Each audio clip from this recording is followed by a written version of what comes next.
Les croisés pensent avoir la clé de Jérusalem. Cette clé s'appelle l'Égypte. La 5e croisade est lancée.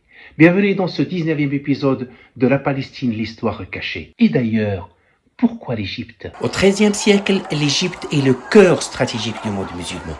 Richesse agricole, port prospère, centre du pouvoir ayyubide. Aux yeux de l'Occident, la logique est simple. Prenons l'Égypte et Jérusalem suivra. La papauté lance donc sa 5e croisade. En 1218, les croisés passent à l'attaque. Leur cible principale, la ville de Domiat, grand port du delta du Nil. Le siège dure plus d'1 an.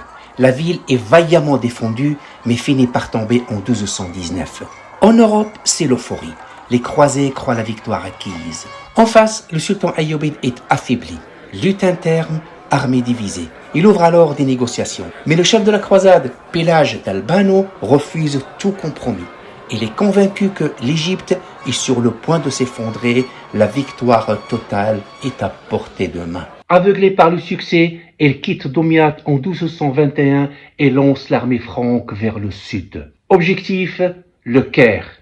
Erreur stratégique fatale. Les croisés ignorent une chose essentielle, le Nil. Les Égyptiens attendent la crue annuelle et ouvrent les digues. Résultat, les routes disparaissent, les champs sont inondés, l'armée est immobilisée.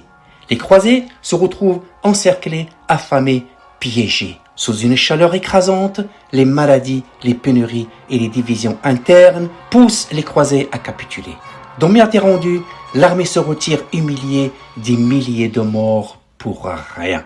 La 5e croisade est un échec total. La 5e croisade révèle une leçon brutale. La force brute ne se fait plus. Par la négociation, les croisés auraient pu obtenir bien plus que par la guerre. Cette leçon, un homme va la comprendre, Frédéric II, lors de la 6e croisade. C'est ce que nous verrons au prochain épisode. À très vite.